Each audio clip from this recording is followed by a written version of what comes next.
اعوذ باللہ من الشیطان الرجیم بسم اللہ الرحمن الرحیم وما تكون في شأن وما تتلو منه من قرآن ولا تعملون من عمل إلا كنا عليكم شهودا إذ تفيضون فيه وما يعزب عن ربك من مثقال ذرة في الأرض ولا في السماء ولا أصغر من ذلك ولا أكبر إلا في كتاب مبين وما تكون في شأن، اور اے پیغمبر آپ جس حالت میں بھی ہوتے ہیں، وما تتلو منہ من قرآن، اور قرآن کریم کا جو حصہ بھی آپ تلاوت کرتے ہیں، ولا تعملون من عمل، اور اے لوگو تم جو بھی کام کرتے ہو، الا كنا علیکم شہودا اذ تفیضون فیہ، تو جس وقت تم اس کام میں مشغول ہوتے ہو ہم تمہیں دیکھتے رہتے ہیں۔ شہودن شہید کی جمع ہے، شہید گواہ کو کہتے ہیں کہ کنا علیکم شہودن، ہم تمہارے اوپر گواہ ہوتے ہیں، ہم تمہیں دیکھتے ہیں، اذ تفیضون فیہ، جب تم اس کام میں مشغول ہوتے ہو۔ وما يعزب عن ربك من مثقال ذرة في الارض ولا في السماء، اور تمہارے رب سے کوئی ذرہ برابر چیز بھی پوشیدہ نہیں ہے، نہ زمین میں نہ آسمان میں، ولا اصغر من ذلك ولا اکبر، اور نہ اس سے چھوٹی اور نہ بڑی، الا فی کتاب مبین، مگر وہ ایک واضح کتاب میں درج ہے۔ اس صورت میں اس سے قبل آپ مختلف عقائد کا بیان ملاحظہ فرما چکے ہیں۔ ان آیات میں اللہ تبارک و تعالی نے عقیدہ توحید اور عقیدہ آخرت کا بیان فرمایا ہے، اللہ جل جلالہ کی مختلف قدرتوں کا بیان ہے۔ اللہ تبارک و تعالی اپنی تمام تر مخلوقات کو بیک وقت دیکھتا ہے، اللہ جل جلالہ بصیر ہے۔ بندوں کی بصارت میں محدودیت کا عنصر ہے کہ بندہ ایک طرف دیکھتا ہے تو دوسری طرف نہیں دیکھ سکتا، ایک طرف اگر دیکھتا ہے رکاوٹ آ جاتی ہے تو رکاوٹ کے پار نہیں دیکھ سکتا۔ اللہ جل جلالہ کی قوت بصارت لامحدود ہے، اتنی لامحدود کہ انسان اس کے بارے میں سوچ بھی نہیں سکتا۔ چنانچہ اللہ تبارک و تعالی بیک وقت اپنی تمام تر مخلوقات کو ملاحظہ فرماتا ہے، ان تمام مخلوقات کو کہ جن کی وسعت کا ہمیں علم ہی نہیں ہے کہ اللہ تبارک و تعالی کی کتنی مخلوقات ہیں، کتنے عالم ہیں، کس عالم میں کتنی مخلوقات ہیں اور کہاں کہاں ہے، یہ صرف اور صرف اللہ تبارک و تعالی کو معلوم ہے، اور وہ اپنی تمام تر مخلوقات کی نگرانی کرتا ہے۔ چنانچہ ان آیات میں اللہ جل جلالہ کی انہی قدرتوں کا بیان ہے۔ جناب رسول اللہ صلی اللہ علیہ وسلم کو مخاطب کر کے فرمایا گیا کہ اے پیغمبر آپ جس حالت میں بھی ہوتے ہیں، اور آپ قرآن کریم کا جب بھی کوئی حصہ تلاوت فرماتے ہیں تو ہم آپ کو دیکھتے رہتے ہیں۔ اور آگے تمام امت کو مخاطب کر کے فرمایا گیا کہ اے لوگو تم جس وقت جو بھی کام کرتے ہو تو جب تم اس کام میں مشغول ہوتے ہو تو ہم تمہیں دیکھتے ہیں۔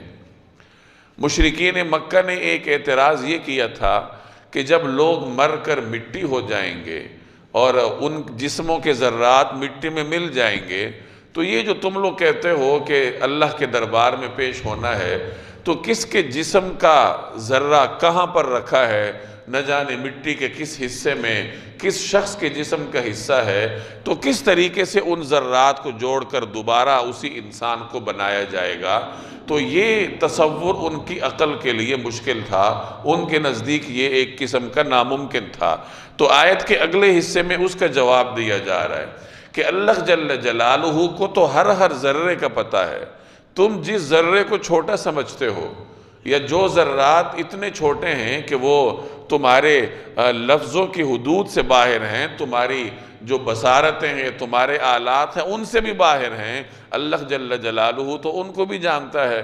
اللہ کو خوب پتہ ہے کہ کس جسم کا ذرہ کہاں پر ہے، زمین کے کس حصے میں ہے، مٹی کے کن اجزاء میں چھپا ہوا ہے، تو ان تمام تر ذرات کو جمع کر دے گا اور انسان کو کھڑا کر دے گا۔ تو آیت کے اگلے حصے میں جو یہاں یہ فرمایا گیا کہ تمہارے رب سے کوئی ذرہ پوشیدہ نہیں ہے، جو کچھ بھی ہے جہاں پر بھی ہے، چھوٹا ہے یا بڑا ہے، اللہ تبارک و تعالیٰ اس کو جانتا ہے اور وہ ایک واضح کتاب میں درج ہے۔ تو اس میں ایک اعتبار سے عقیدہ آخرت کا اس بات فرمایا گیا کہ جس جسم کے ذرات جہاں پر بھی ہیں، خواہ وہ راکھ کی شکل میں اڑا دیے گئے ہوں، سمندر میں غرق ہونے کی شکل میں سمندری جانداروں کے پیٹ میں ہو، یا کہیں پر بھی ہو، جب میدان حشر قائم ہوگا تو اللہ تبارک و تعالی ان تمام کے ذرات کو ہر جگہ سے جمع کر کے دوبارہ جسم کی شکل دے گا اور زندہ سلامت انسان کی شکل دے کر اس کو میدان حشر میں اپنے سامنے کھڑا کرے گا۔ تو اس آیت میں ایک طرف عقیدہ توحید کا ثبوت آپ کو نظر آئے گا اور دوسری طرف عقیدہ آخرت کا بھی ثبوت ہے، اور ان دونوں کا لب لباب یہی ہے کہ اللہ جل شانہ کے جو اختیارات ہیں وہ لامحدود ہیں۔ الا ان اولیاء اللہ لا خوف علیہم ولا هم یحزنون، الا یاد رکھو، ان اولیاء اللہ کہ جو اللہ کے دوست ہیں، لا خوف علیہم ان کو کوئی خوف نہیں ہوگا، ولا هم یحزنون نہ وہ غمگین ہوں گے، الذین آمنوا وکانوا یتقون یہ وہ لوگ ہیں جو ایمان لائے اور تقوی اختیار کیے رہے، لہم البشریٰ فی الحیات الدنیا وفی الآخرہ ان کے لیے خوشخبری ہے دنیاوی زندگی میں بھی اور آخرت میں بھی، لا تبدیل لکلمات اللہ اللہ کی باتوں میں کوئی تبدیلی نہیں ہوتی، ذالک هو الفوز العظیم یہی زبردست کامیابی ہے۔ پہلے عقیدہ توحید کا بیان تھا، اب جس کا عقیدہ توحید پر جتنا مضبوط ایمان ہو، اللہ کے ساتھ جتنا مضبوط تعلق ہو، تو وہ آہستہ آہستہ ولایت کے درجے پر فائز ہوتا جاتا ہے، اور ولی کے لیے ولایت کے درجے پر فائز شخص کے لیے کیا انعامات ہیں ان کا ذکر اللہ تبارک و تعالی نے اس آیت میں فرمایا ہے۔ اولیاء ولی کی جمع ہے، ولی دوست کو کہتے ہیں، اس میں قرب کا معنی پایا جاتا ہے۔ اللہ جل جلالہ کا اپنے مخلوقات کے ساتھ قرب کا تعلق ہے۔ قرب کے تعلق کے کئی درجات ہیں یا کئی نوعیتیں ہیں۔ ایک نوعیت تو وہ ہے جو ہر مخلوق کو حاصل ہے کہ اللہ تبارک و تعالی اپنی ہر مخلوق کے قریب ہے، ہر مخلوق اللہ کے قریب ہے، ہر انسان اللہ کے قریب ہے، اللہ تبارک و تعالی انسان کی شہ رگ سے بھی زیادہ اس کے قریب ہے۔ تو اس اعتبار سے تو قرب ہر انسان کو حاصل ہے بلکہ ہر مخلوق کو حاصل ہے، اور جس قرب کی وجہ سے یہ درجات ملتے ہیں وہ ایک خصوصی نوعیت کا قرب ہے، اور وہ قرب جس کو حاصل ہو جاتا ہے اس کو پھر ولی کہا جاتا ہے۔ جیسے کہ ایک روایت کا مفہوم ہے، میرا بندہ نوافل کے ذریعے میرا قرب حاصل کرتا جاتا ہے یہاں تک کہ میں اس کی آنکھیں بن جاتا ہوں جن سے وہ دیکھتا ہے، میں اس کے ہاتھ پاؤں بن جاتا ہوں جن سے وہ کام کرتا ہے اور چلتا ہے۔ یعنی جب اللہ کے قریب کوئی بندہ جاتا ہے تو قرب کے درجات طے کرتے کرتے وہ مرحلہ آ جاتا ہے جہاں وہ بندہ اپنی مرضی اللہ کی مرضی میں فنا کر دیتا ہے، پھر بندہ اپنی ذات میں کچھ نہیں رہتا، وہ اگر کوئی کام کرتا ہے تو اللہ کی رضا کے لیے کرتا ہے، کوئی بات بولتا ہے تو اللہ کی رضا کے لیے بولتا ہے، کوئی دیکھتا ہے تو اللہ کی رضا کے لیے دیکھتا ہے، اور یہی اس حدیث کا لب لباب ہے کہ پھر میں اس کی آنکھیں بن جاتا ہوں، میں اس کے ہاتھ بن جاتا ہوں، اور میں اس کی زبان بن جاتا ہوں۔ یہ ہے ولی کی تعریف کہ ولی کہتے کس کو ہیں۔ اور ولایت کے جو درجات ہیں ان میں اعلیٰ ترین درجہ تو پیغمبروں کو حاصل ہوتا ہے، نبوت کے ساتھ ولایت بھی ہوتی ہے، تو ہر پیغمبر کو ولایت کا اعلیٰ ترین درجہ حاصل ہوتا ہے، اور ادنی ترین درجہ اس شخص کو حاصل ہوتا ہے جو کہ اپنی ذات اپنے خالق کی ذات میں فنا کر دیتا ہے، اور وہ اپنے آپ کو فنا کے گھاٹ اتار کر اپنے لیے بقا کی راہیں تلاش کرتا ہے۔ چنانچہ ایک بزرگ سے کسی نے سوال کیا تھا کہ کیا حال ہے، تو انہوں نے فرمایا کہ اس شخص کی حالت کیا پوچھتے ہو کہ جس کے اشارے پر کائنات چلتی ہو؟ تو پوچھنے والے نے حیران ہو کر کہا کہ حضرت کیا فرما رہے ہیں، کائنات آپ کے اشارے پر چلتی ہے؟ تو انہوں نے فرمایا کہ دیکھو ہم نے تو اپنی مرضی اپنے رب کی مرضی کے آگے فنا کر رکھی ہے، اب رب کی جو مرضی ہے وہی ہماری مرضی ہے، رب کی مرضی سے کائنات چل رہی ہے تو گویا کہ ہماری مرضی سے چل رہی ہے۔ تو یہ اللہ جل جلالہ کے وہ بندے ہوتے ہیں جنہیں اللہ جل جلالہ ولایت کے درجات نصیب کرتا ہے، پھر انہیں دنیا کی کسی چیز کا کوئی خوف نہیں ہوتا۔ انہیں اگر خوف ہوتا ہے تو یہی ہوتا ہے کہ کہیں ہمارا رب ہم سے ناراض نہ ہو جائے۔ اور یہ درجات جناب رسول اللہ صلی اللہ علیہ وسلم کے فیض کی برکت سے حاصل ہوتے ہیں۔ نبی کریم صلی اللہ علیہ وسلم کو اللہ تبارک و تعالیٰ کے ساتھ جو خصوصی قرب کا تعلق تھا، تو امت کے افراد محنت کرتے ہیں، آپ کی سنت کی اتباع کرتے ہیں، اور آپ کا اپنے رب کے ساتھ جو تعلق تھا اس تعلق میں سے اپنی صلاحیت کے بقدر حصہ حاصل کرتے ہیں۔ نبی کریم صلی اللہ علیہ وسلم کے صحابہ کرام بغیر کسی واسطے کے آپ صلی اللہ علیہ وسلم کے فیض یافتہ تھے، انہیں فیض بغیر کسی واسطے کے ملا۔ اس کے بعد صحابہ کے واسطے سے، تابعین کے واسطے سے امت تک جناب نبی کریم صلی اللہ علیہ وسلم کا یہ فیض پہنچتا ہے۔ چنانچہ واسطے جتنے بڑھتے جاتے ہیں اتنی دوری آتی جاتی ہے، اور واسطے جتنے کم ہوں اتنا ہی فیض اپنی کامل شکل میں اللہ تبارک و تعالی ان بندوں تک پہنچاتا ہے۔ یہی وجہ ہے کہ اس امت میں علم کے اعتبار سے بھی سند کی قدر و قیمت رہی ہے، اور روحانی فیوزات کے اعتبار سے بھی سند کی قدر و قیمت رہی ہے۔ جب بھی کوئی حدیث روایت کرتا ہے تو سند کو دیکھتا ہے۔ یہی صورتحال روحانی درجات اور ان کمالات کو حاصل کرنے میں بھی ہے کہ جب کوئی آدمی کسی خانقاہ کا رخ کرتا ہے تو اپنے آپ کو ایک سلسلہ سند کے ساتھ وابستہ کرتا ہے۔ چنانچہ اس قسم کے درجات یا یہ جو مشقتیں اللہ تبارک و تعالی نصیب کرتا ہے تو اس کے لیے یہ راستہ ہے۔ تو میں نے عرض کیا کہ اس امت میں ہمیشہ سند کو وقت کی نگاہ سے دیکھا جاتا رہا ہے، اور سند میں جو ہمارے اسلاف تھے، جو جتنا قدیم ہوگا اتنا وہ قیمتی ہوگا۔ اور قیمتی کیوں ہوگا؟ کیونکہ وہ زمانے نبوت کے قریب ہوگا۔ تو زمانے نبوت کے جو جتنا قریب ہے اسی قدر اس کی قدر و قیمت ہے، اسی قدر اس کی وقت ہے، اور آنے والے زمانوں کے لیے اسی قدر اس کی اہمیت بڑھتی جاتی۔ یہ تو دنیا میں بھی آپ دیکھتے ہیں کہ طاقت کے مراکز کے جو جتنا قریب ہوتا ہے جغرافیائی اعتبار سے اسی قدر اس کی اہمیت زیادہ ہوتی ہے۔ یہ وزراء مشیرین کیوں اسلام آباد میں بیٹھے ہوتے ہیں؟ اگر کوئی شخص گوادر کے ساحل پر بیٹھا ہے تو وزارت عظمیٰ کے دفتر سے اس کا بھی رابطہ ٹیلی فون کے ذریعے ہو سکتا ہے، ویڈیو کال کے ذریعے بھی ہو سکتا ہے، لیکن گوادر میں بیٹھے ہوئے وزیر کی وہ قدر و قیمت نہیں ہوگی جو کہ دارالحکومت میں بیٹھے ہوئے وزیر کی ہوگی۔ کیوں؟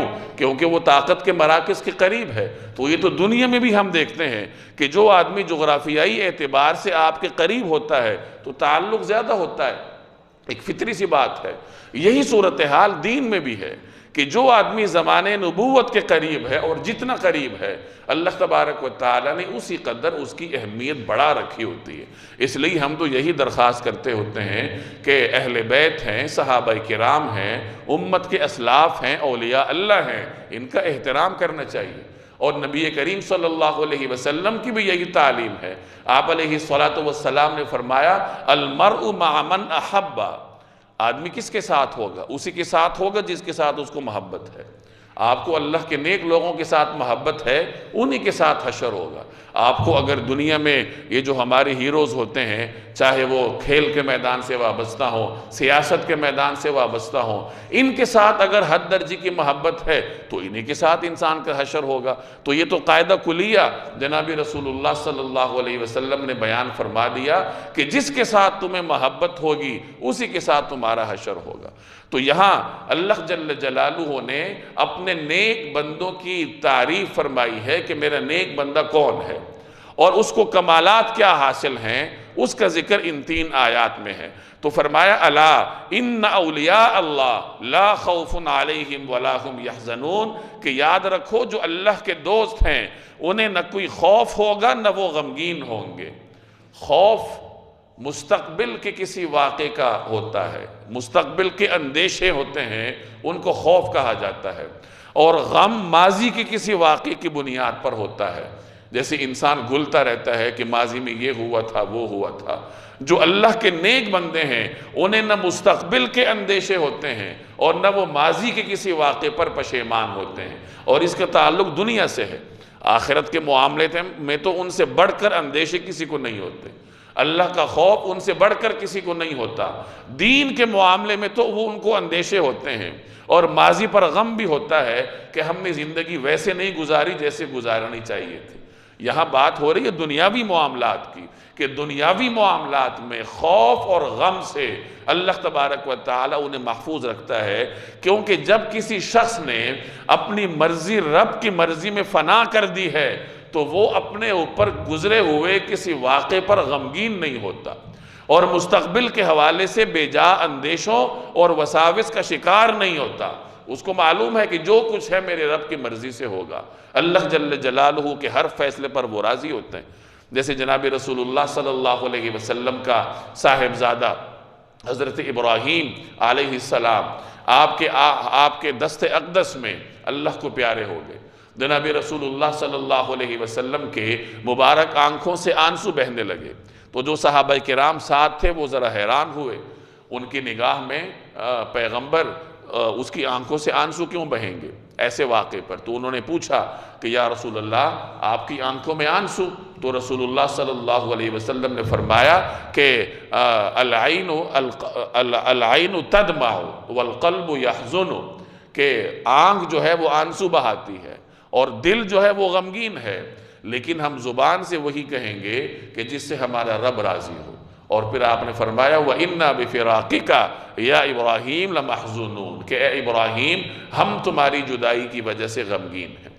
تو یہ ایک اصول بتا دیا گیا کہ اللہ کی مرضی میں راضی رہنا ہے، کہنا وہی کچھ ہے جس پر اللہ تبارک و تعالی راضی ہوتا ہے، جس کی اس کو رضا ہوتی ہے۔ باقی فطری طور پر انسان کو اگر غم ہوتا ہے یا کوئی تھوڑا بہت اندیشہ ہوتا ہے تو وہ انسان کی فطرت میں اللہ تبارک و تعالی نے شامل کر رکھا ہے۔ تو اللہ کے نیک بندوں کے بارے میں فرمایا کہ نہ تو انہیں کوئی خوف ہوگا نہ وہ غمگین ہوں گے۔ اب یہ نیک بندے کون ہیں؟ الذین آمنوا وکانوا یتقون، جو ایمان والے ہیں، جو تقوی والے ہیں، یعنی انہیں دو صفات حاصل ہوتی ہیں۔ ایک تو وہ مومن ہوتے ہیں، عقیدے میں کامل ہوتے ہیں، اور نمبر دو وہ متقی ہوتے ہیں، یعنی عمل میں کامل ہوتے ہیں۔ یہ دونوں چیزیں اپنانی پڑتی ہیں، پھر جا کر اللہ جل جلالہ کے تقرب کے درجات میں سے کوئی درجہ نصیب ہوتا ہے۔ لَهُمُ الْبُشْرَى فِي الْحَيَاةِ الدُّنْيَا وَفِي الْآخِرَةِ، اور اللہ کے ولی کے لیے، اللہ کے نیک بندوں کے لیے دنیا میں بھی خوشخبری ہے اور آخرت میں بھی خوشخبری ہے۔ اللہ کی باتوں میں یعنی اللہ کے فیصلوں میں کوئی تبدیلی نہیں ہوتی، اور یہی عظیم کامیابی تو یہی ہے کہ جو شخص اللہ تبارک و تعالی کو راضی کر لے۔ وَلَا يَحْزُنْكَ قَوْلُهُمْ، اور اے پیغمبر یہ جو باتیں بناتے ہیں وہ آپ کو رنجیدہ نہ کریں، آپ کو غم میں نہ ڈالیں۔ قولہم، ان کی باتیں، ان العزت للہ، یقین رکھو کہ اقتدار تمام تر اللہ کا ہے، هو السمیع العلیم، اور وہ ہر بات سننے والا، سب کچھ جاننے والا ہے۔ یعنی یہ جو کچھ کہتے ہیں اس پر کان مت دھریے، کیونکہ اقتدار تو اللہ کا ہے۔ اس سے ہمیں بھی ایک اصول ملتا ہے کہ دنیا میں اگر کوئی آپ کے خلاف پروپیگنڈے کرتا ہے، آپ کی تذلیل کرتا ہے، تو اس پر غم کرنے کی ضرورت نہیں ہوتی، کیونکہ عزت تو ساری کی ساری کس کے لیے ہے؟ اللہ کے لیے ہے، اور اللہ جس کو چاہتا ہے اس کو نوازتا ہے، اور دنیا میں بھی عزت اسی کے لیے ہے جس کی اللہ کے ہاں کوئی قدر و قیمت ہے۔ اگر کوئی شخص دنیا میں بڑے کر و فر میں رہتا ہے، اللہ کے ہاں اس کی قدر و قیمت نہیں ہے، تو اس کے اس کر و فر کا رتی برابر بھی کوئی فائدہ نہیں ہے۔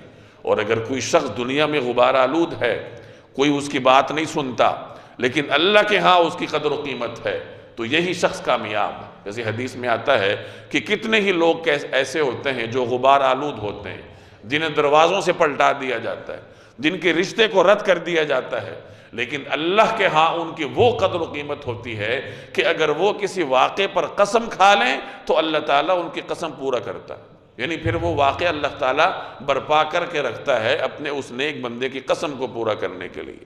تو کبھی بھی کسی کا دنیاوی سٹیٹس دیکھ کر عزت اور ذلت کے فیصلے نہیں کرنی چاہیے کہ یہ پھٹے پرانے لباس میں ہے تو اس کے لیے عزت نہیں ہے، اور یہ بڑی عظیم گاڑی میں بڑے پروٹوکول میں ہے تو عزتیں اس کے لیے ہے۔ عزت اور ذلت کا مدار یہ دنیاوی وسائل نہیں ہے، یہ دنیاوی سہولیات نہیں ہے، بلکہ عزت اور ذلت کا مدار تقوی ہے۔ اللہ جل جلالہ کے ہاں کس کی کیا قدر و قیمت ہے، اسی کی بنیاد پر فیصلہ ہوتا ہے۔ الا ان للہ من فی السماوات و من فی الارض، یاد رکھو آسمانوں اور زمین میں جتنے جاندار ہیں وہ سب اللہ ہی کی ملکیت میں ہے، یعنی یہ اللہ کی ملکیت ہے۔ دنیا میں جو کچھ ہے وہ اللہ جل جلالہ کے قبضہ قدرت میں ہے۔ وما يتبع الذین يدعون من دون اللہ شرکاء، اور جو لوگ اللہ کے سوا دوسروں کو پکارتے ہیں وہ اللہ کے شرکاء کی پیروی نہیں کرتے۔ ان يتبعون الا الظن، وہ کسی اور چیز کی نہیں محض گمان کی پیروی کرتے ہیں۔ وَإِنْهُمْ إِلَّا يَخْرُصُونَ، اور ان کا کام اس کے سوا کچھ نہیں کہ اندازوں کے تیر چلاتے رہیں۔ جو لوگ دنیا میں بتوں کی پوجا کرتے ہیں، اللہ کے شریک یعنی اپنے گمان کے مطابق اللہ کی کسی شریک کی پوجا کرتے ہیں، تو اللہ فرما رہے کہ وہ واقعتاً کوئی اللہ کا شریک نہیں ہوتا، اللہ کا تو شریک ہے ہی نہیں، وہ تو محض گمان کے پیچھے چل رہے ہیں، اندازوں کے تیر چلا رہے ہیں، ان کے خیال کے مطابق یہ اللہ کا کوئی شریک ہے، حالانکہ وہ تو اللہ کا شریک نہیں ہے، اللہ نے تو اپنے لیے کسی کو شریک بنایا ہی نہیں۔ هو الذی جعل لکم اللیل، اور وہی ہے جس نے تمہارے لیے رات بنائی، لتسکنوا فیہ، تاکہ تم اس میں سکون حاصل کرو، والنہار مبصرا، اور دن کو ایسا بنایا جو تمہیں دیکھنے کی صلاحیت دے۔ ان فی ذلک لآیات لقوم یسمعون، اس میں یقیناً ان لوگوں کے لیے نشانیاں ہیں جو غور سے سنتے ہوں۔ اب یہ بھی اللہ کی نشانی ہے۔ اللہ نے انسان کی فطرت میں رکھا ہے کہ اسے آرام کی ضرورت ہوتی ہے۔ جو چیز انسان کی ضرورت ہے اس کو اللہ نے پورا کرنے کا بندوبست بھی کر رکھا ہے۔ آدمی کو آرام کی ضرورت ہے، اللہ نے رات بنا رکھی ہے جس میں انسان آرام کرتا ہے۔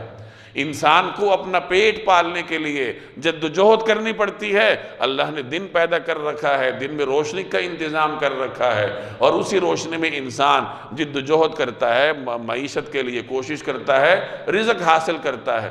تو یہ جو دن اور رات کا نظام ہے، اگر کوئی شخص اس میں غور کرے تو غور کرنے والے کے لیے اس میں بھی اللہ نے نشانیاں رکھی۔ قالوا اتخذ اللہ ولدا سبحانہ، قالوا کہا انہوں نے، کچھ لوگوں نے کہا اتخذ اللہ ولدا، اللہ اولاد رکھتا ہے، اللہ نے اولاد بنائی اپنے لیے، سبحانہ پاک ہے اس کی ذات، هو الغنی، وہ ہر چیز سے بے نیاز ہے۔ یعنی بعض لوگوں نے اللہ کے لیے بیٹے کا دعویٰ کیا کہ اللہ نے فلاں کو شخصیت کو اتنے اختیارات دے رکھے ہیں، تو اس سے معلوم ہوا کہ وہ تو اللہ کا بیٹا ہے۔ تو کچھ لوگوں نے حضرت عزیر علیہ السلام کو اللہ کا بیٹا بنایا، کچھ لوگوں نے حضرت عیسیٰ علیہ السلام کو اللہ کا بیٹا بنایا، کچھ لوگوں نے فرشتوں کو اللہ کی بیٹیاں قرار دی۔ تو اللہ نے ان کے بارے میں فرمایا کہ اللہ بیٹی کی ضرورت سے بے نیاز ہے، اس کو اولاد کی ضرورت نہیں ہے۔ انسان کو اولاد کیوں چاہیے؟ اسی لیے چاہیے کہ میرے بڑھاپے میں میرا ساتھ دے، یا میرا نام باقی رہے، میری نسل چلتی رہے، یا کچھ بھی نہیں تو نفسیاتی طور پر مطمئن ہوتا ہے آدمی کہ میری اولاد ہے۔ تو اللہ تو ان تمام چیزوں سے پاک ہے۔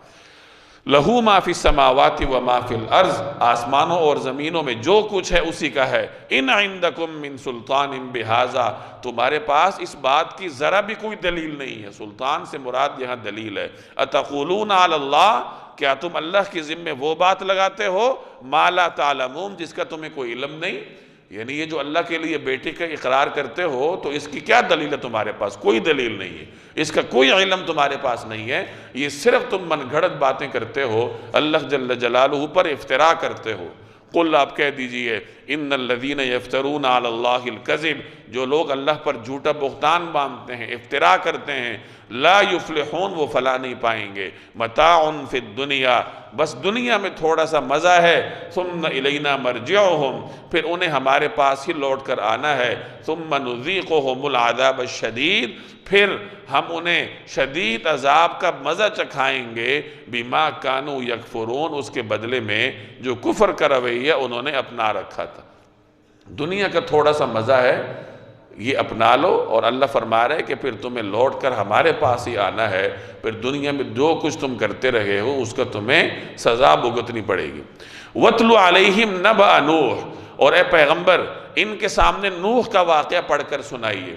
اذ قال لقومہ، جب انہوں نے اپنی قوم سے کہا تھا، یا قومی، اے میری قوم کے لوگو، ان کان کبر علیکم مقامی، اگر تمہارے درمیان میرا رہنا تمہیں بھاری معلوم ہو رہا ہو، وَتَذْكِيرِي بِآيَاتِ اللَّهِ، اور اللہ کی آیات کے ذریعے خبردار کرنا، یعنی کبر علیکم کا مطلب تمہارے اوپر بھاری ہو رہا ہو، مقامی میرا تمہارے درمیان رہنا اور تمہیں اللہ کی آیات کے ذریعے خبردار کرنا، اگر یہ تم پر بھاری ہو رہا ہے، تم پر بوجھ ہے، فَعَلَى اللَّهِ تَوَكَّلْتُ، تو میں نے تو اللہ ہی پر بھروسہ کر رکھا ہے، فَأَجْمِعُوا أَمْرَكُمْ، تم اپنی تدبیروں کو خوب پختہ کر لو۔ اجمعو کا مطلب جمع کر لو، امر سے مراد تدبیر، اپنی تدبیریں جمع کر لو، یعنی اپنی تدبیریں پختہ کر لو، وَشُرَكَاءَكُمْ، اور اپنے شریکوں کو بھی ساتھ ملا لو، اپنے شریکوں کو ساتھ ملا کر اپنی تدبیریں خوب پختہ کر لو۔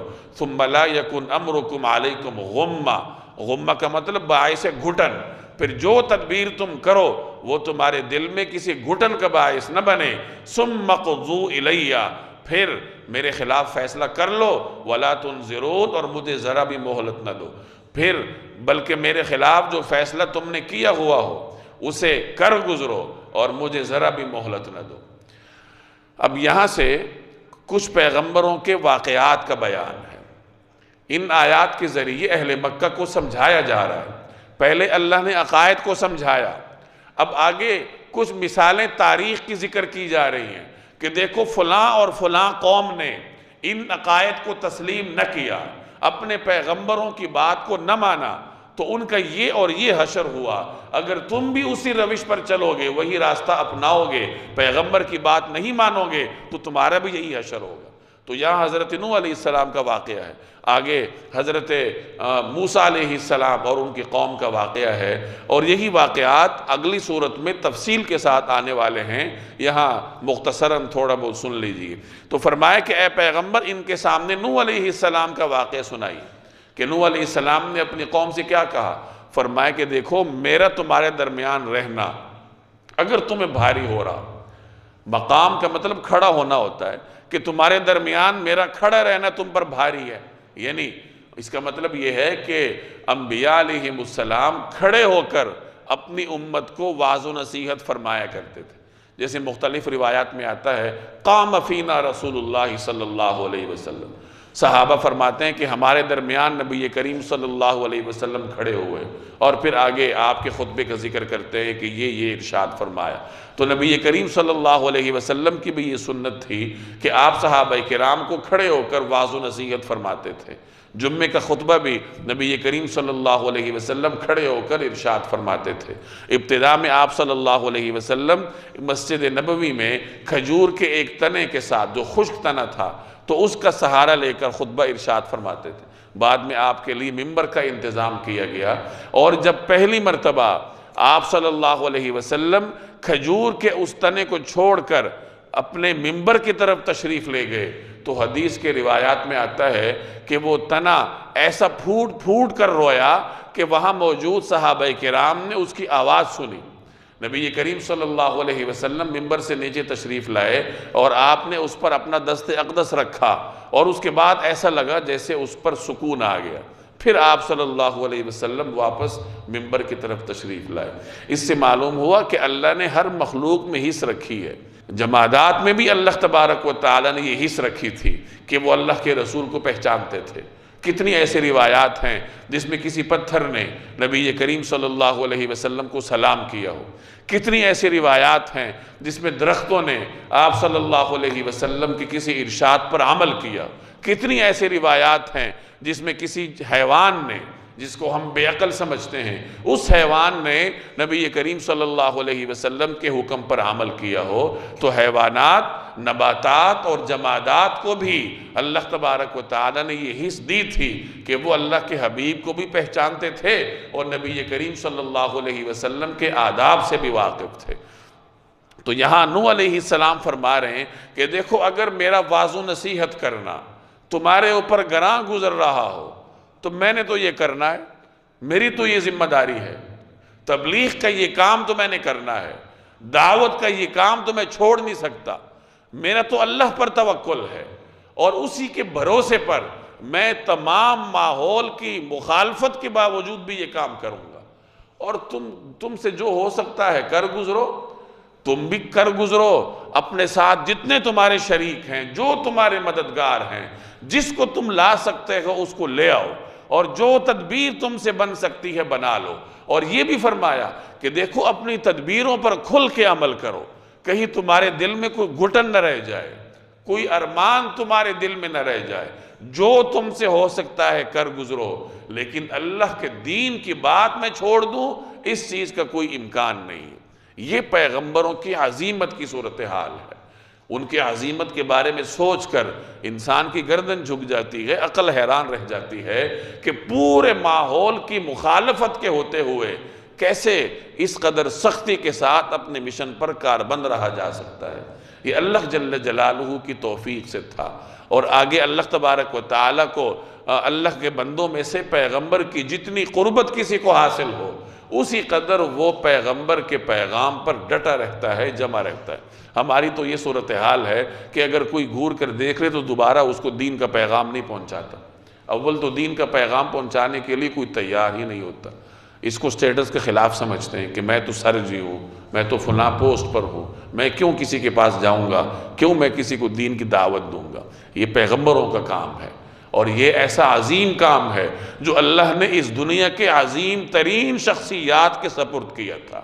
شخصیت جتنی عظیم تھی اس کی ذمہ داری بھی اتنی ہی عظمتوں والی تھی، اور آگے جو آدمی اس عظمتوں والے کام کو کرے گا اللہ تبارک و تعالی اس کو اتنی ہی عظمتوں اور رفعتوں سے نوازے گا۔ فَإِن تَوَلَّيْتُمْ، پھر اگر تم نے منہ موڑے رکھا، فَمَا سَأَلْتُكُم مِّنْ أَجْرٍ، تو میں نے تو تم سے اس پر کوئی اجرت ہی نہیں مانگی۔ ان اجری الا علی اللہ، میرا اجر کسی اور نے نہیں، اللہ نے ذمہ لیا ہے۔ وَأُمِرْتُ، اور مجھے یہ حکم دیا گیا، ان اکون من المسلمین، کہ میں فرما بردار لوگوں میں شامل رہوں۔ پیغمبر اور دین کا کام کرنے والے ہمیشہ کے لیے دنیاوی مفادات سے بالا تر ہو کر کام کرتے۔ ہر پیغمبر نے اپنی امت کو یہی کہا کہ دیکھو میرا کوئی دنیاوی مفاد تمہارے ساتھ نہیں، تم سے کوئی لینا دینا میں نے نہیں ہے، بس صرف یہ اللہ کا پیغام تم تک پہنچانا ہے، مان لو گے تمہارا فائدہ ہے، اگر نہیں مانو گے تو کل تمہیں ہی بھگتنا پڑے گا۔ تو نوح علیہ السلام بھی یہی فرما رہے ہیں کہ میں نے تو تم سے کوئی اجر نہیں مانگا، میں نے تو تم سے کسی دنیاوی مفاد کی طلب نہیں رکھی۔ فَكَذَّبُوهُ، پھر یہ ہوا کہ ان لوگوں نے جھٹلایا اس کو، یعنی نوح علیہ السلام کو اپنی قوم نے جھٹلایا۔ فَنَجَّيْنَاهُ وَمَن مَّعَهُ فِي الْفُلْكِ، فل کشتی کو کہتے ہیں، اور نتیجہ یہ ہوا کہ ہم نے نوح علیہ السلام اور جو لوگ ان کے ساتھ کشتی میں تھے انہیں بچا لیا۔ وَجَعَلْنَاهُمْ خَلَائِفَ، اور ان کو کافروں کی جگہ زمین میں بسایا۔ خلائف خلیفہ کی جمع ہے، جانشین کو کہتے ہیں، یعنی ان کافروں کو ہلاک کر کے اللہ تبارک و تعالیٰ نے حضرت نوح علیہ السلام اور ان پر ایمان لانے والوں کو زمین میں بسایا۔ وَأَغْرَقْنَا، اور ہم نے غرق کر دیا، الَّذِينَ كَذَّبُوا بِآيَاتِنَا، ان لوگوں کو جنہوں نے ہماری نشانیوں کو جھٹلایا تھا۔ فَانظُرْ، اب دیکھ لیجئے، كَيْفَ كَانَ عَاقِبَةُ الْمُنذَرِينَ، کہ ان لوگوں کا انجام کیسا ہوا جن کو خبردار کیا گیا تھا۔ اللہ تبارک و تعالی نے نوح علیہ السلام کی قوم پر عذاب بھیجا۔ جب نوح علیہ السلام نے ہر طریقے سے اپنی قوم کو سمجھایا اور قوم کے لوگوں نے نہ مانا، تو اب اللہ نے ان کو سزا سے دوچار کیا۔ آسمان سے پانی برسنے لگا اور زمین سے بھی پانی ابلنے لگا۔ ایک عظیم طوفان ان کی قوم پر آیا، اور ایسا طوفان آیا جس میں پہاڑ بھی ڈوب گئے، اور قوم کے جتنے بھی نافرمان تھے وہ سارے اس میں غرق ہو گئے۔ اس سے پہلے ہی اللہ نے حضرت نوح علیہ السلام کو حکم دیا تھا کہ کشتی بنائیے، تو انہوں نے ایک عظیم الشان کشتی بنائی جو کہ کئی منزلت تھی، اور اس میں اپنے خاندان میں سے وہ لوگ جنہوں نے ان پر ایمان رکھا تھا، مومن تھے، ان کو، اور دیگر وہ تمام لوگ غالباً 80 یا 83 کے قریب افراد تھے جو حضرت نوح علیہ السلام پر ایمان رکھتے تھے، ان کو اور جانوروں میں سے ہر جاندار کے ایک جوڑے کو اپنے ساتھ اس کشتی میں بٹھایا، اور پھر وہ طوفان آیا تو ہر وہ آدمی جو کشتی سے باہر تھا وہ غرق ہوا، اور جو کشتی کے اندر تھا اللہ تبارک و تعالیٰ نے اس کی حفاظت فرمائی، اور اس کے بعد اللہ نے کائنات کی جو نسل ہے، انسانوں کی جو نسل ہے، وہ حضرت نوح علیہ السلام اور ان کی اولاد سے چلائی، تو اس کا ذکر ہے کہ اہل مکہ سے خطاب کیا جا رہا ہے کہ دیکھو جن لوگوں نے پیغمبر کو جھٹلایا تھا ان کا یہ حشر ہوا تھا۔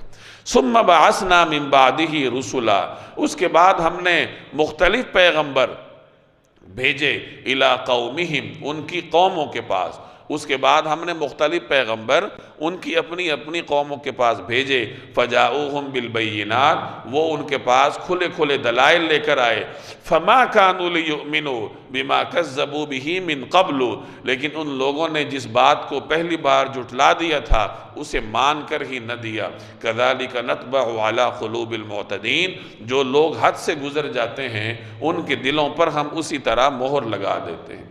نوح علیہ السلام کے بعد اللہ نے مختلف اقوام میں مسلسل پیغمبر بھیجے، اور جس قوم نے اپنی پیغمبر کی بات نہ مانی اللہ نے اسے قصہ پارینہ بنا دیا، تو اس کا ذکر ہے یہاں۔ ثم بعثنا من بعدہ موسیٰ وہارون الی فرعون وملئہ، اس کے بعد ہم نے موسیٰ اور ہارون کو فرعون اور اس کے سرداروں کے پاس بھیجا، بآیاتنا، اپنی نشانیاں دے کر، فاستکبروا، تو انہوں نے تکبر کا معاملہ کیا، وکانوا قوما مجرمین، اور وہ مجرم لوگ تھے۔ اب یہاں حضرت موسیٰ علیہ السلام کا واقعہ شروع ہو رہا ہے۔ حضرت موسیٰ اور حضرت ہارون دونوں بھائی تھے، حضرت ہارون بڑے تھے، حضرت موسیٰ علیہ السلام عمر میں چھوٹے تھے، لیکن فضیلت حضرت موسیٰ علیہ السلام کی زیادہ تھی، اللہ نے انہیں پیغمبر بنایا اور صاحب کتاب بنایا، جلیل القدر انبیاء میں ان کا نام ہے۔ اور حضرت موسیٰ ہی کی دعا پر اللہ نے حضرت ہارون علیہ السلام کو بھی نبوت کی ذمہ داری سونپی، اور ان دونوں کو نبوت کی ذمہ داریاں سونپنے کے بعد فرمایا کہ اب جاؤ اور فرعون اور اس کے سرداروں تک دین کا پیغام پہنچاؤ۔ حضرت موسیٰ علیہ السلام دو اقوام کی طرف مبعوث ہوئے تھے، ایک بنی اسرائیل کی طرف جو ان کی اپنی قوم تھی، اپنا خاندان تھا، اور دوسرا جو مصر کی مقامی آبادی تھی جنہیں قبطی کہا جاتا، ان کی طرف مبعوث ہوئے۔ تو اپنے خاندان کے بھی لوگ ایمان لائے، اور فرعون کی قوم کے چند لوگ ایمان لائے، جن کا ذکر، جس میں سے ایک کا ذکر آگے آئے گا 24ویں پارے میں، وقال رجل مؤمن من آل فرعون، کہ فرعون کی آل میں سے، فرعون کی قوم میں سے ایک نیک آدمی نے کہا، کون تھا وہ؟ یکتم ایمانہ، جو اپنے ایمان کو چھپا رہا تھا۔ تو بہرحال فرعون کی قوم کے بھی گنے چنے لوگ مسلمان ہوئے تھے۔ فلما جاءہم الحق من عندنا قالوا ان ھذا لسحر مبین، چنانچہ جب ان کے پاس ہماری طرف سے حق کا پیغام آیا، قالوا، تو وہ کہنے لگے، ان ھذا لسحر مبین، کہ ضرور یہ کھلا ہوا جادو ہے۔ یہ ہر زمانے میں منکرین کی عادت رہی ہے کہ جب ان کے پاس پیغمبر کی دلیل کا جواب نہیں ہوتا تو پروپیگنڈے کرنے لگتے ہیں، کبھی کہتے ہیں کہ یہ جنون ہے، یہ پاگل پن ہے، یہ جادو ہے۔ یہ ایک ہی قسم کی باتیں ہیں جو کہ ہر پیغمبر کے مخالفین کی زبان سے آپ کو ملیں گی۔ تو فرعون اور اس کے حواریوں نے بھی یہی کہا کہ یہ تو جادو ہے۔ قال موسیٰ نے کہا، اتقولون للحق لما جاءکم اسحر ھذا، کیا تم حق کے بارے میں ایسی بات کہہ رہے ہو جبکہ وہ تمہارے پاس آ چکا ہے؟ اسحر ھذا، بھلا کیا یہ جادو ہے؟ ولا یفلح الساحرون، حالانکہ جادوگر فلاح نہیں پایا کرتے۔ اس میں ایک اصول بتا دیا کہ جادوگر کبھی کامیاب نہیں ہوتا۔ اب بظاہر کبھی کبھار جادوگر اپنے مقصد میں کامیاب بھی ہو جاتا ہے، تو اس کے مختلف جوابات مفسرین نے دیے۔ بعض حضرات فرماتے ہیں کہ اس سے مراد یہ ہے کہ جادو جب بھی معجزے کے مقابلے میں آیا ہے تو کامیاب نہیں ہوا۔ عام طور پر تو جادو کبھی اپنے مقصد میں کامیاب بھی ہو جاتا ہے، لیکن جب بھی کسی جادوگر نے پیغمبر کا مقابلہ کرنے کی کوشش کی ہے تو منہ کی کھائی ہے۔ جادو معجزے کا مقابلہ کبھی بھی نہیں کر سکتا۔ اور اگر اس کا عمومی مفہوم لیا جائے تو یہ بھی کہہ سکتے ہیں کہ جادوگر کسی بھی زمانے میں ہو، دیکھنے والی نگاہوں کو لگے گا کہ اس نے اپنا مقصد حاصل کر لیا ہے، حالانکہ وہ کامیاب نہیں ہوتا، وہ تو اپنے اصل مقصد سے بہت دور چلا جاتا ہے۔ اصل مقصد کیا ہے؟ اللہ کو راضی کرنا، تو اس سے تو وہ بہت دور جا رہا ہے۔ ہر آنے والے جادو کے نتیجے میں، ہر کیے ہوئے جادو کے نتیجے میں وہ اپنے مقصد حقیقی سے دور ہٹتا جاتا ہے، تو یہ کاہے کی کامیابی؟ تو بہرحال جادوگر یا اللہ کا نافرمان وہ کبھی دنیا میں کامیاب نہیں ہوتا۔ بظاہر جس کو ہم کامیابی کہتے ہیں وہ کامیابی ہے ہی نہیں۔ قالو، وہ کہنے لگے، اجئتنا، کیا آپ ہمارے پاس اس لیے آئے ہو لِتَلْفِتَنَا عَمَّا وَجَدْنَا عَلَيْهِ آبَاءَنَا کہ ہمیں پھسلا دو، ہمیں برگشتہ کر دو جس طور طریقے پر ہم نے باپ دادوں کو پایا ہے اس سے، یعنی باپ دادے کو ہم نے جس طریقے پر پایا ہے اس سے ہمیں دور کرنے کے لیے تم آئے ہو۔ وَتَكُونَ لَكُمَ الْكِبْرِيَاءُ فِي الْأَرْضِ اور اس سرزمین میں تم دونوں کی چودراہٹ قائم ہو جائے۔ وَمَا نَحْنُ لَكُمَا بِمُؤْمِنِينَ ہم تو تم دونوں کی بات ماننے والے نہیں۔ فرعون نے اپنے حواریوں سے کہا کہ دیکھو یہ چودراہٹ چاہتے ہیں، اگر ان کو کامیابی مل گئی یہ تمہیں اس سرزمین سے نکال دیں گے، تمہاری کرسیاں خطرے میں پڑ جائیں گی۔ اور یہی ہر زمانے میں حق کا انکار کرنے والوں کو خطرہ ہوتا ہے کہ اگر حق کے پیچھے ہم چل پڑے تو ہمارے اقتدار کہاں جائے گا، ہماری کرسی کہاں جائے گی۔ اور دوسرے نمبر پر یہ تو ہمارے باپ دادوں کا طریقہ بھی نہیں ہے، یعنی باپ دادا چاہے غلط راستے پر ہی کیوں نہ ہو، ان کی اندھی تقلید کرنا یہ انسان کو گمراہی کی طرف لے کر جاتی ہے۔ اور یہی پیغمبر کے مخالفین کا وتیرہ رہا ہے کہ آپ تو نیا طریقہ لے کر آ گئے، یہ تو ہمارے باپ دادے کا طریقہ ہی نہیں ہے۔ وَقَالَ فِرْعَوْنُ ائْتُونِي بِكُلِّ سَاحِرٍ عَلِيمٍ فرعون نے کہا کہ جتنے ماہر جادوگر ہیں ان سب کو میرے پاس لے کر آؤ۔ فرعون کے زمانے میں بڑے بڑے جادوگر تھے، اور جس طریقے سے مختلف زمانے میں صاحب فن لوگوں کو بادشاہ کے دربار میں مناصب ملتے ہیں، اسی طرح فرعون کے دربار میں جادوگروں کو منصب حاصل تھے۔ تو فرعون نے کہا کہ جتنے مشہور جادوگر ہیں پورے ملک سے سب کو جمع کرو۔ فَلَمَّا جَاءَ السَّحَرَةُ چنانچہ جب جادوگر آ گئے، قَالَ لَهُم مُوسیٰ تو موسیٰ علیہ السلام نے ان سے کہا القوا کہ پھینکو ما انتم ملقون جو کچھ تمہیں پھینکنا ہے، یعنی کرتب دکھاؤ جو تم نے دکھانا ہے۔ فَلَمَّا أَلْقَوْا پھر جب انہوں نے پھینکا یعنی اپنی لاٹھیوں اور رسیوں کو پھینکا، قَالَ مُوسیٰ تو موسیٰ علیہ السلام نے فرمایا مَا جِئْتُمْ بِهِ السِّحْرُ یہ جو کچھ تم نے دکھایا ہے یہ جادو ہے۔ ان اللہ سیبطلہ اللہ ابھی اس کو ملیمیٹ کیے دیتا ہے۔ ان اللہ لا یصلح عمل المفسدین اللہ فسادیوں کا کام بننے نہیں دیتا۔ یہ جو کچھ تم نے کیا ہے یہ جادو ہے، فساد ہے، اور اللہ فساد کو نہیں پھیلنے دیتا۔ اس سے معلوم ہوا کہ باطل دنیا میں کبھی مستقل ترقی نہیں کرتا۔ ظاہری طور پر تو باطل اوپر آ جاتا ہے، بظاہر اسے چھوٹی موٹی کامیابی بھی مل جاتی ہے، لیکن وہ دیر پا نہیں ہوتی۔ اللہ زمین پر فساد نہیں پھیلنے دیتا۔ اسی کا ذکر یہاں ہے کہ اللہ فسادیوں کا کام نہیں بننے دیتا۔ تو یہ جو تم فساد مچا رہے ہو یہ ابھی ختم ہوا چاہتا ہے۔ وَيُحِقُّ اللَّهُ الْحَقَّ بِكَلِمَاتِهِ اور اللہ سچ کو اپنے حکم سے سچ کر دکھاتا ہے۔ وَلَوْ كَرِهَ الْمُجْرِمُونَ چاہے مجرم لوگ کتنا برا سمجھیں، مجرم کتنا بھی برا سمجھیں، انہیں کتنا ہی ناگوار کیوں نہ ہو، لیکن اللہ تبارک و تعالی سچ کو فتح سے ہمکنار کرتا ہے۔